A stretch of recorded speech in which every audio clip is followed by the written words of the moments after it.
and this is I think this one's going up on the 1st of December. So welcome to the silly season. It's officially here. Oh my Lord. Okay, I love Christmas. Don't get me wrong. I absolutely love Christmas. I think I secretly love the fact that overseas there's snow everywhere and it's a white Christmas and it's gorgeous. Here in Australia, we have a hot summer, very hot Christmas. 99.9% of the Christmases that I've ever had in my lifetime have been sweltering hot with watermelon and prawns, and yeah, that's what we traditionally have here in Australia. And since my daughter was born, she actually has an anaphylaxis to all seafood. So we no longer have seafood for our Christmas. We stick strictly with ham and chicken, and yeah, so it's really good. I absolutely love it. Now, what am I scrapping today? Today I decided to go to one of my most favourite 2022 paper collections, which is the Simple Stories, Simple Vintage Indigo Garden Collection. To say that I love this collection is the biggest understatement on the planet. I love it. I even bought extras. After I got the first pack, I actually went back and bought more of the papers that I really loved the most. And I have made myself a decision that I'm not going to store stuff forever. I'm going to use it. So, hence today I'm using it. So all I've done is I've pulled out that green for a background. Now, green's not normally my go-to, but this is kind of grungy looking, and I didn't want this layout. I wanted to show you a way with this particular paper pack because it's full of flowers. It's full of, you do have the ginghams and the checks and that sort of thing, but mostly it's florals, and they're just, I think it's the color tone that I absolutely love. It's that sort of muted understated color, but it's got the pops of the black, or the charcoal, I guess you'd call it. I wouldn't call it black. I'd call it charcoal. Now, I do change the direction I'm heading here, so don't panic. This is me just sort of auditioning where I'm putting things. I cut these strips at 1 inch and 3/4 of an inch. Then I ran my mind. Okay, let's address the elephant in the room.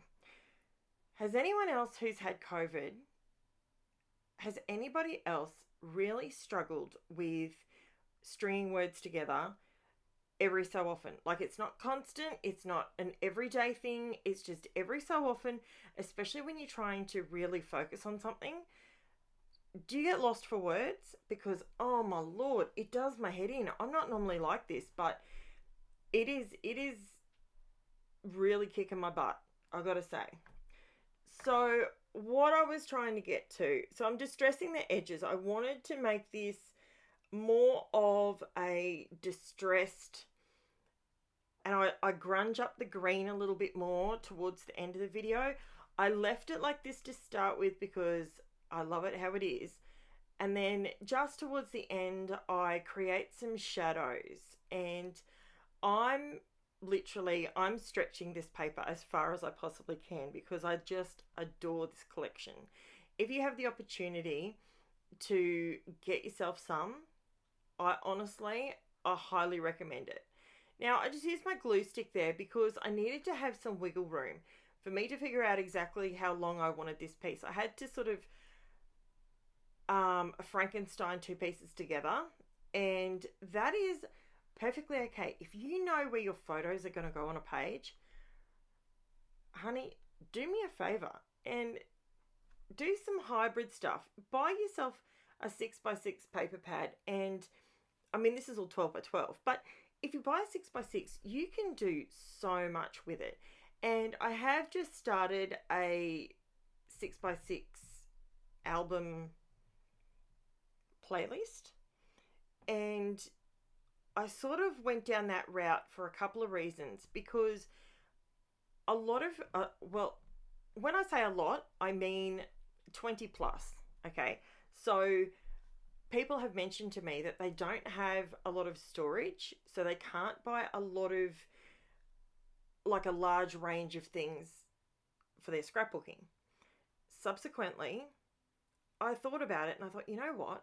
Maybe I just need to show you guys how you can stretch your supplies, use minimal supplies, and get them, when I say minimal storage is required for them. That's where my head's kind of at.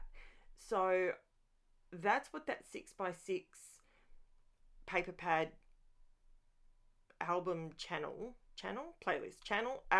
album playlist on my channel. There you go. See, I can't get my words out sometimes. It is incredibly frustrating.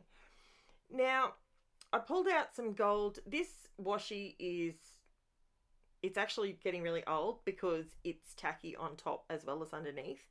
So I didn't mind just tucking it along underneath these arrow strips, because that's what I ended up doing with these. I ended up sort of just turning them into arrows pointing upwards, because the photos I'm actually scrapping are my eldest daughter. So on the weekend, when some of you would know, if you're new to my channel, you probably don't know, my bestie came down from Mackay and we went to Mount Tamborine. If you're in northern New South Wales or southeast Queensland, you've got to visit Mount Tamborine. It is amazing. I absolutely love it. It is country.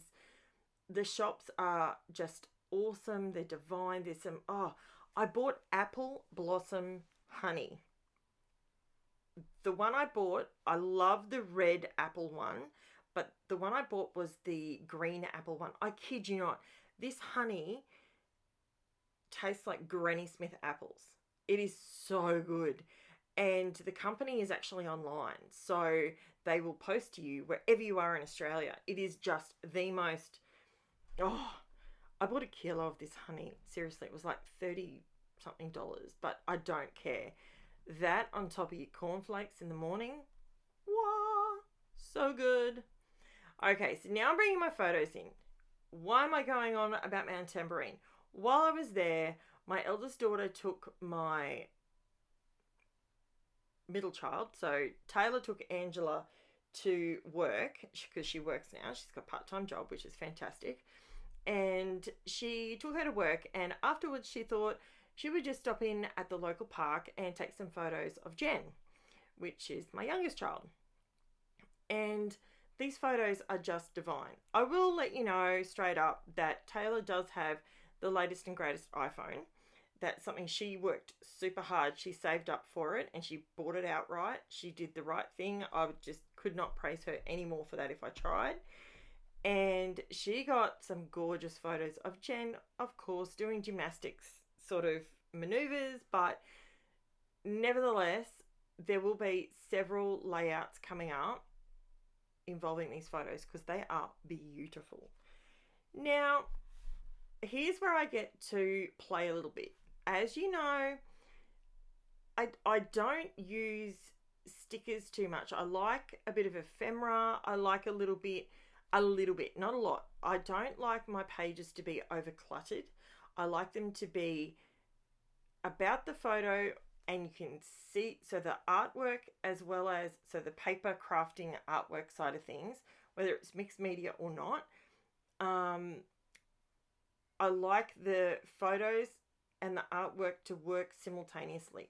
I struggle with, I can't make it work. I watch other people and it looks amazing. Like Missy Whidden, she can make all of her layouts, they just work, and she adds cotton, she adds all sorts of things to it.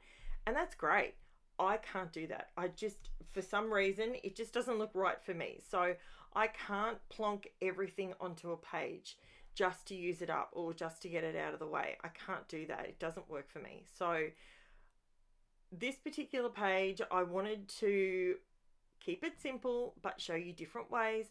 Look how many patterns I've got on there. I actually went through and did some machine stitching straight through all the arrows to keep them down, and I did a zigzag stitch purely for just extra texture.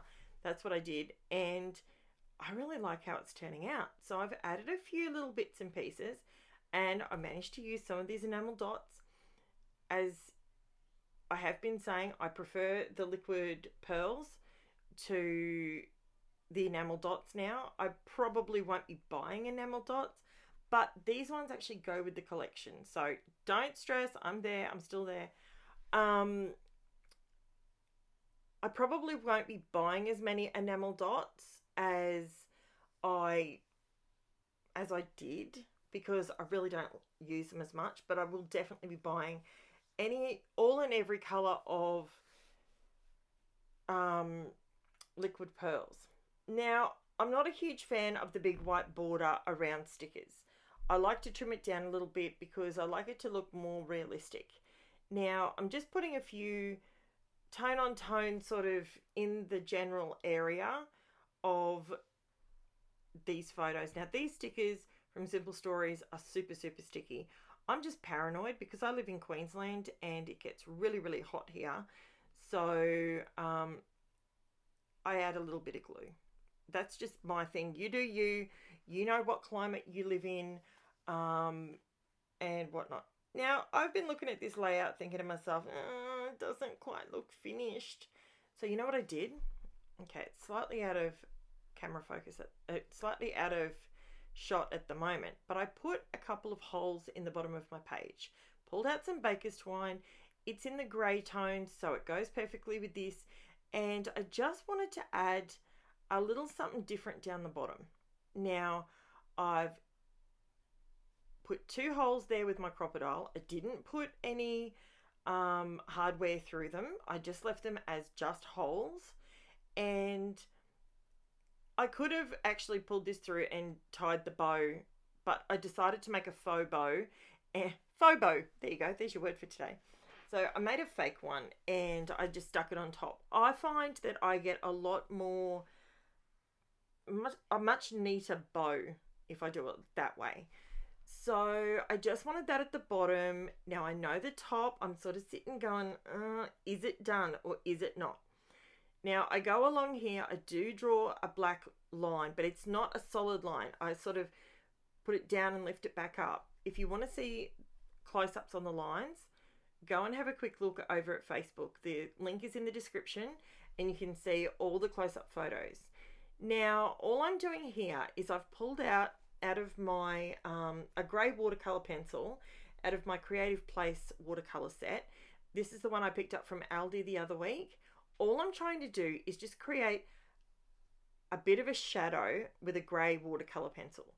And I'm just scribbling it down, and my brush, it's damp, it's not wet. Okay, so this is how you get that sort of smudged look. It's not wet. I do see, now you see the water that just was on there. I don't want it that wet. I just want it a little bit damp. So it's enough to smudge the colour, but not enough to wet and warp the paper. And I think that really, really helps. I know it doesn't look like much, and when you look at the paper, you don't really notice that it's any different. It's kind of, well, is it grungy or isn't it?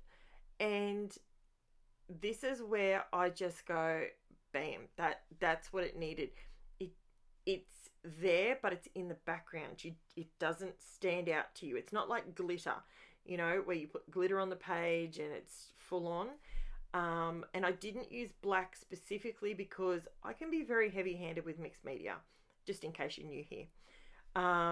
So this is pretty much it. Once I do this, I put a bit of journaling at the bottom and that's it. So now I'm going to do my shameless plug. If you are one of the few that are watching my channel and you haven't subscribed yet, I would strongly encourage you to subscribe. It is free.